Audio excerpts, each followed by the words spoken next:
Naomi Fletcher had worked at Josephine's Soul Kitchen in Harlem for 3 years, long enough to know which customers tipped well and which tables belonged to dangerous men. Friday nights were always the busiest, the small restaurant packed with families, couples, and regulars who came for the fried catfish and collard greens. Tonight was no different, except for the 2 private booths in the back that had been reserved since noon.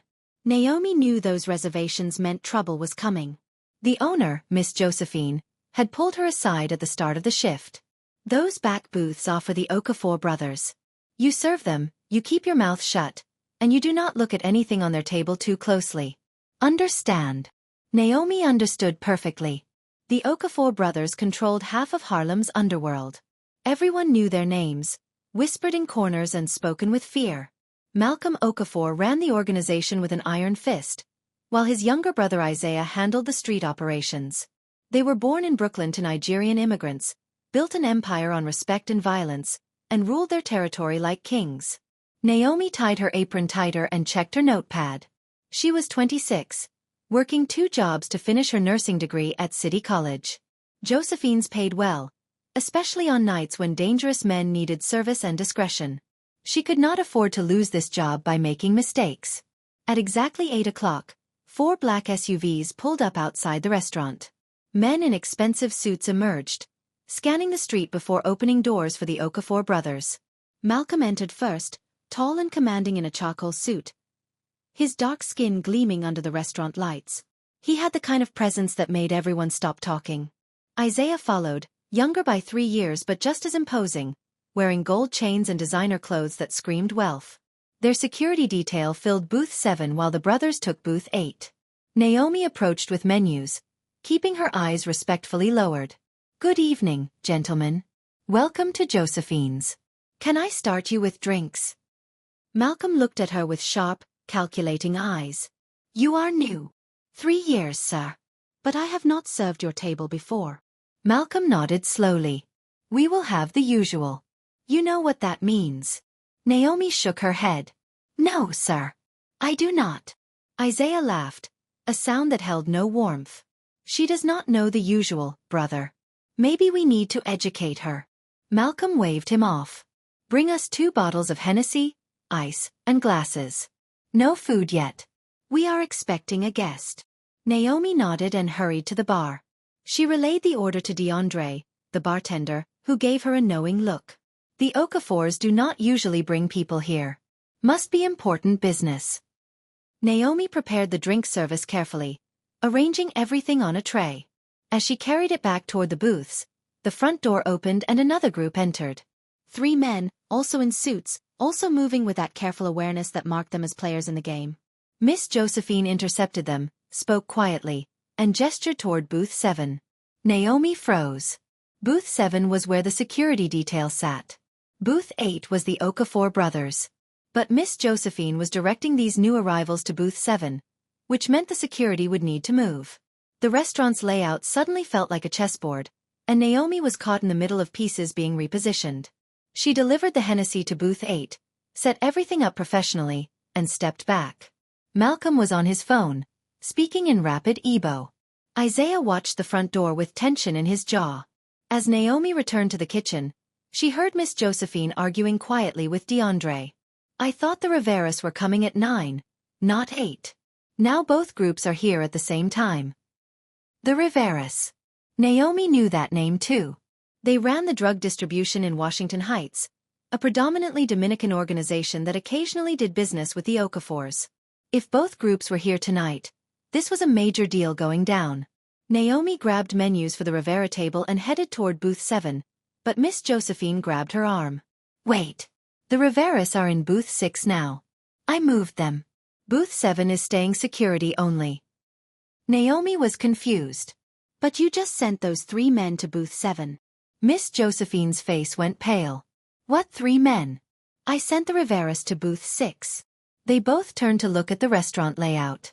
The 3 men who had just entered were sitting in booth 7, laughing and talking loudly. They were not the security detail. They were not the Riveras. They were someone else entirely. And Naomi had just served the wrong table the drinks meant for the Okafor brothers.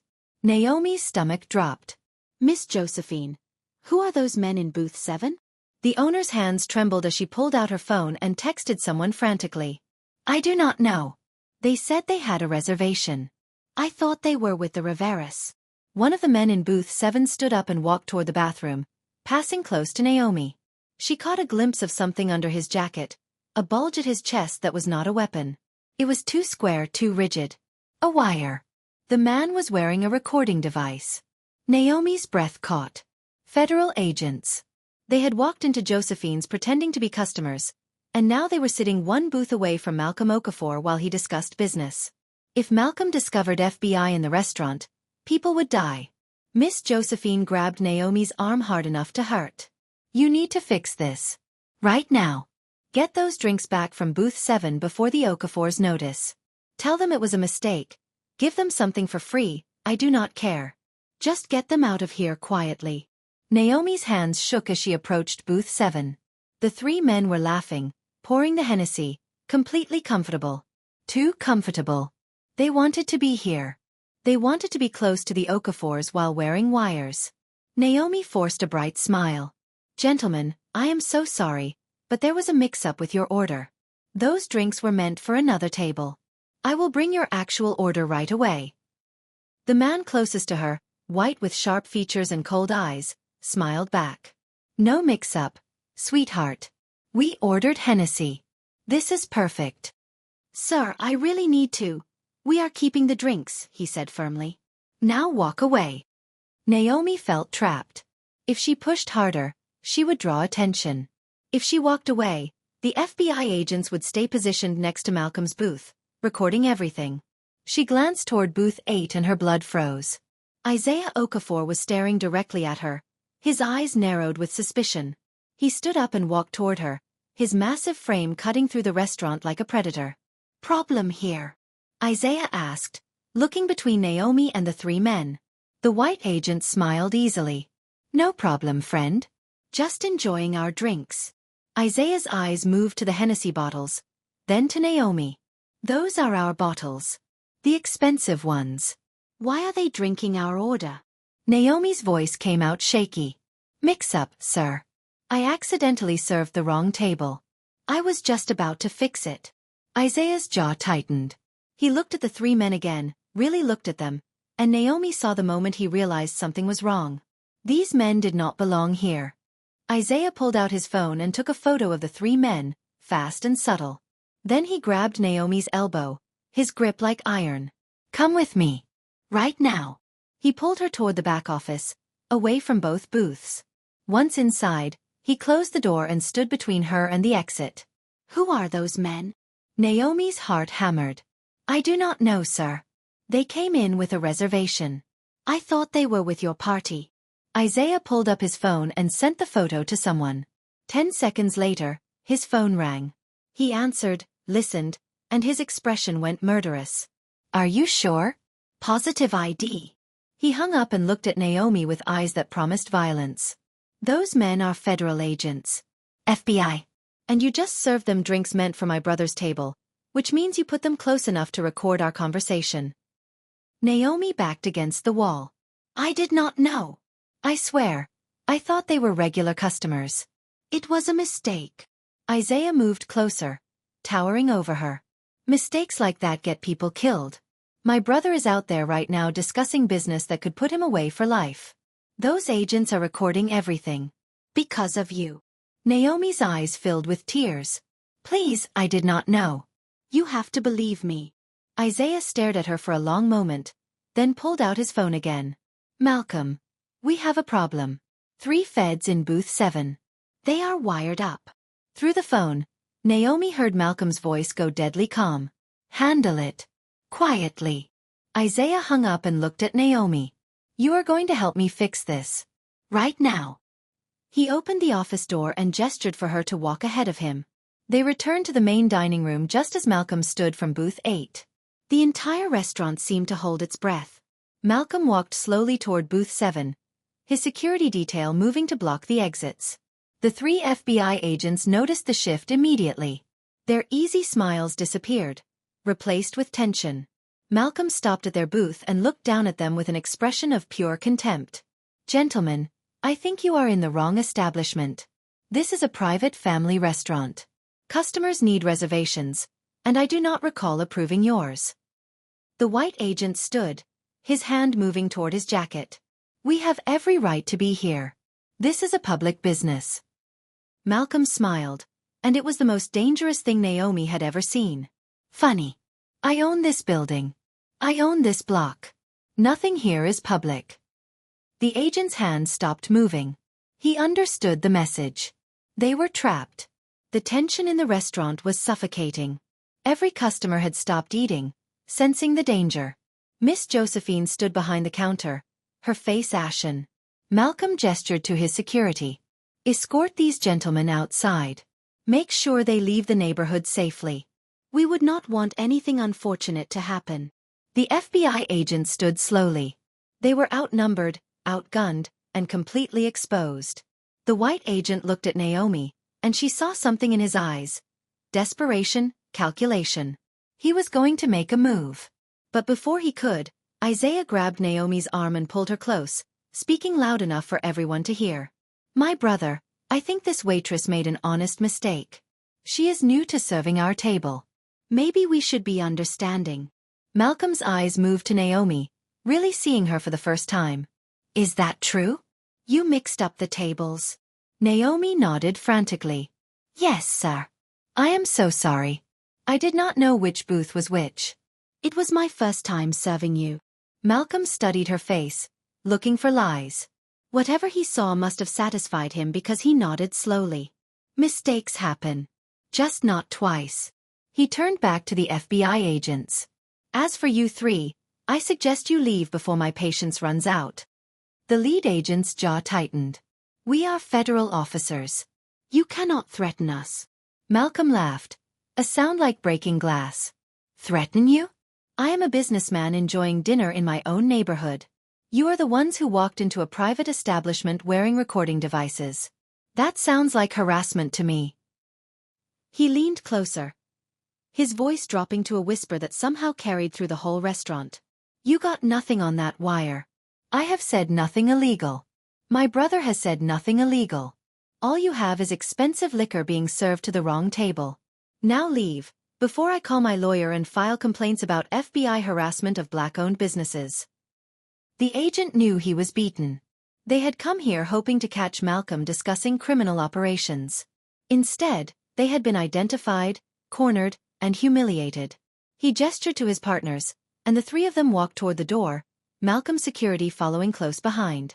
As they reached the exit, the lead agent turned back to look at Naomi one more time. His expression said clearly, "This is not over." Then they were gone, the door swinging shut behind them. The restaurant remained silent for 3 more seconds before Malcolm clapped his hands once. "Everyone, drinks on the house tonight. Enjoy your meals." The tension broke. People started eating and talking again, pretending nothing had happened. But Naomi knew better. Everything had just changed. Malcolm approached Naomi where she stood frozen near the kitchen. "What is your name?" "Naomi Fletcher, sir." "Naomi Fletcher," Malcolm repeated, as if testing how it sounded. "You made a mistake tonight that could have cost me my freedom. Do you understand that?" Naomi nodded, tears threatening to spill. "Yes, sir. I am so sorry."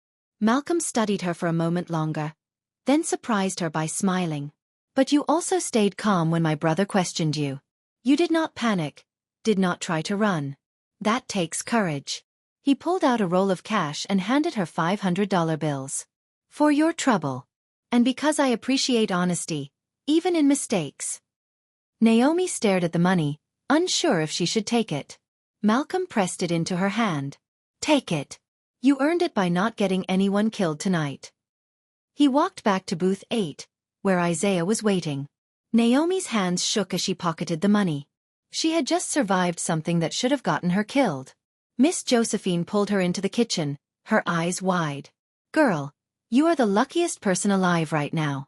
Malcolm Okafor just paid you instead of burying you. Do you understand how rare that is?" Naomi leaned against the wall, trying to catch her breath. "Those FBI agents.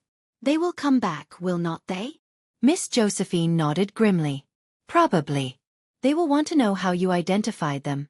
They will want to flip you, Make you an informant. Naomi's stomach turned. I did not identify them. Isaiah did. Does not matter. They will think you warned the Okafors. They will pressure you.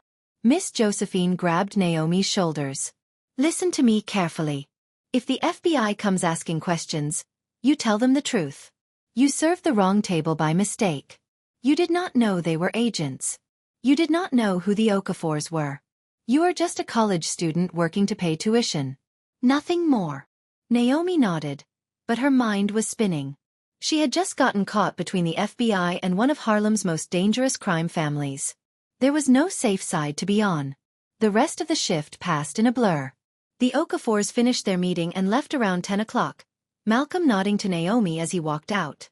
The Rivera family never showed up. Apparently, they had been warned about the FBI presence and stayed away. By midnight, Josephine's was empty except for the closing staff. Naomi walked home to her apartment in Washington Heights, constantly checking over her shoulder.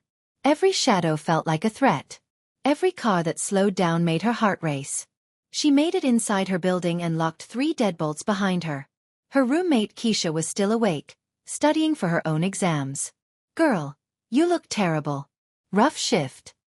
Naomi collapsed on the couch. You have no idea. She told Keisha everything. The mix-up, the FBI agents, the wire, Malcolm's reaction. Keisha's eyes grew wider with each detail. Naomi, you need to quit that job right now. Tonight. You are in danger. I need the money. I have tuition due in 2 weeks. You will not be able to pay tuition if you are dead, Keisha said bluntly. The FBI is going to come for you. And if the Okafors think you are cooperating with the FBI, they will come for you too. You are trapped in the middle. Naomi knew Keisha was right. But she also knew she could not run. She had bills, responsibilities, a life she had built. She could not just disappear. The knock on the door came at 2 in the morning. Naomi jolted awake on the couch, her heart pounding. Keisha looked at her with fear. Do not answer it. The knock came again. Harder. Naomi Fletcher, this is Special Agent William Cross with the FBI. I need to speak with you about tonight's incident at Josephine's Soul Kitchen. Naomi looked at Keisha, who shook her head frantically. But Naomi knew ignoring federal agents would only make things worse. She opened the door with the chain still attached. Through the gap, she saw a black man in his 40s holding up an FBI badge. Miss Fletcher, I apologize for the late hour, but this is urgent. May I come in? Naomi removed the chain and let him enter. Agent Cross was tall, with graying temples and tired eyes. He looked around the modest apartment and seemed to understand exactly what kind of life Naomi was living. I am not here to arrest you or threaten you, he said immediately. I am here to warn you. You are in danger. Naomi sat down slowly. From who? The FBI or the Okafors? Agent Cross smiled without humor. Both, potentially. Let me explain what happened tonight. My team went undercover to that restaurant hoping to record Malcolm Okafor discussing his organization's operations. We had intelligence he would be meeting with the Rivera family to discuss a major drug shipment. Agent Cross continued, his voice measured.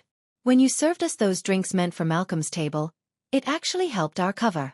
We looked like regular customers being served. But then Isaiah Okafor photographed us, ran our faces through whatever database he has access to, and identified us as federal agents within minutes. That tells me 2 things. 1, the Okafors have serious connections inside law enforcement. 2, they have facial recognition technology that rivals our own. Naomi felt sick.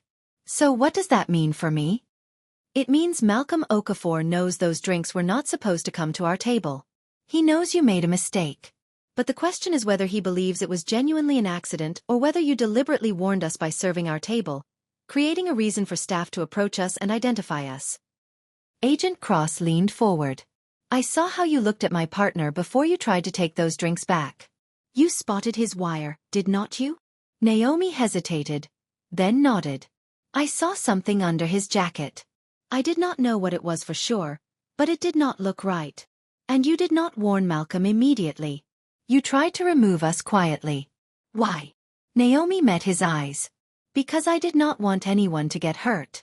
I did not want shooting in a restaurant full of people. I was trying to fix the mistake without violence. Agent Cross studied her for a long moment. You are not a criminal, Miss Fletcher. You are a nursing student working to pay tuition. You have no record, no gang affiliations, no reason to be loyal to Malcolm Okafor. He pulled out a folder. But now you are in his world whether you want to be or not. And I can protect you if you are willing to help us. Naomi's hands clenched. Help you how? By continuing to work at Josephine's. By paying attention when the Okafors come in. By reporting what you see and hear. Agent Cross's voice softened. I know this is not what you signed up for. But Malcolm Okafor is responsible for dozens of murders, millions in drug money, human trafficking. He destroys communities. Helping us take him down would save lives. Naomi thought about the $500 in her pocket, Malcolm's blood money for her silence. She thought about Isaiah's iron grip on her arm, the threat in his eyes. She thought about her father, who had died from a heroin overdose when she was 12. Drugs that probably came through organizations like the Okafors. What happens if I say no? Naomi asked quietly. Agent Cross closed his folder. Then you are on your own. The Okafors might decide you are a liability. They might test your loyalty in ways you will not like. And if anything happens to you, the FBI cannot help someone who refused to cooperate. It was a threat disguised as a warning, and Naomi recognized it for what it was. And if I say yes? Then you are under federal protection. We monitor your safety. We make sure the Okafors do not harm you. And when we finally arrest Malcolm and his organization, you get to testify from a secure location, possibly witness protection if necessary. Naomi laughed bitterly. Witness protection? You want me to give up my entire life, my degree, my identity, to help you catch a drug dealer? To help us catch the man who controls drug distribution in 4 boroughs, Agent Cross corrected. This is not small time, Miss Fletcher. This is major organized crime. And right now, you are the only person close enough to help us. Naomi stood up, anger replacing fear. I am not close to anything. I served the wrong table at a restaurant. That is it. I do not know Malcolm Okafor. I do not work for him. I am just a waitress who made a mistake. Agent Cross stood as well. A mistake that put you on his radar. He gave you $500 tonight. Did he do that out of kindness? Or did he do it to buy your loyalty? To test if you would take his money? Naomi had not thought about it that way. But Agent Cross was right. Malcolm had been watching her, measuring her, deciding if she could be trusted or if she needed to be eliminated. Agent Cross pulled out a business card. You do not have to decide tonight. Take my number. Think about what I said. But Miss Fletcher, understand this. You are already involved. The only question is which side you choose. He left the apartment, and Naomi stood there holding his card in one hand and Malcolm's cash in the other. 2 offers. 2 forms of blood money. Keisha emerged from her bedroom where she had been hiding. Please tell me you are not even considering working with the FBI. Naomi sat down heavily. I do not know what to do. If I help them, Malcolm might kill me. If I do not help them, the FBI might let Malcolm kill me just to prove a point. Either way, I am dead. Keisha sat beside her. Then you run. Take that $500, pack a bag and disappear. Go to Atlanta, to Houston, anywhere but here. Naomi looked at the money in her hand. $500 would not get her far. It certainly would not pay for a new life. And running meant abandoning her degree, her future, everything she had worked for. I am not running, Naomi said quietly. Then what are you going to do? Naomi thought about her father's funeral, about watching her mother cry over a casket, about the dealer who sold him the drugs that killed him walking free. She thought about neighborhoods destroyed by addiction, families torn apart, children growing up without parents. Malcolm Okafor was part of that machine. Maybe it was time someone stopped him. The next morning, Naomi called Agent Cross. I will help you. But I have conditions. They met at a diner in Queens, far from Harlem and Washington Heights. Agent Cross brought a female agent, Special Agent Tamara Wells, who would be Naomi's primary contact. What are your conditions? Agent Cross asked. Naomi had spent all night thinking about this. First, I finish my degree. You make sure I can complete my nursing program no matter what happens. Second, my roommate Keisha gets protection too. If the Okafors come after me, they will use her for leverage. Third, if this goes bad and I need witness protection, you find me a nursing job wherever I end up. I am not starting over with nothing. Agent Cross nodded. Agreed on all counts. Anything else? Yes. I want to know what happened to Malcolm's brother. You had him photographed taking a picture of your agents. You had his phone records. Why have you not arrested him for obstruction? Agent Wells spoke for the first time. Because Isaiah Okafor is already working with us. Naomi's blood went cold. What? Isaiah has been a confidential informant for 6 months, Agent Wells explained. He approached us with an offer, information about his brother's organization in exchange for immunity. He wants out of the life, wants to disappear, but he needs our help to do it safely. Naomi's mind reeled. Isaiah is the informant? But he was the one who identified your agents. He is the one who almost got them killed. Agent Cross leaned forward. That was theater. Isaiah had to protect his cover. If he had not identified us, Malcolm would have suspected him. By being the one to spot the FBI, Isaiah proves his loyalty to his brother while continuing to feed us information. Naomi understood suddenly. The photo he took. He sent it to you, did not he? That is how you identified yourself so fast. Isaiah warned you that you were blown.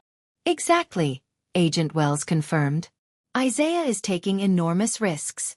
If Malcolm discovers his brother is an informant, Isaiah dies. Which is why we need you to be careful. Malcolm trusts no one right now. He is paranoid, violent, and desperate. Your job is simple. Keep working at Josephine's, report when Malcolm comes in, observe who he meets with. Nothing more. Naomi thought about Isaiah's hand on her arm, his whispered words protecting her in front of Malcolm. He had not been threatening her. He had been saving her. Does Isaiah know about me? That I am working with you now. He will, Agent Cross said. We will inform him. He might even use you as an asset. Have Malcolm test your loyalty through Isaiah. Can you handle that? Naomi thought about everything she had been through in the last 12 hours.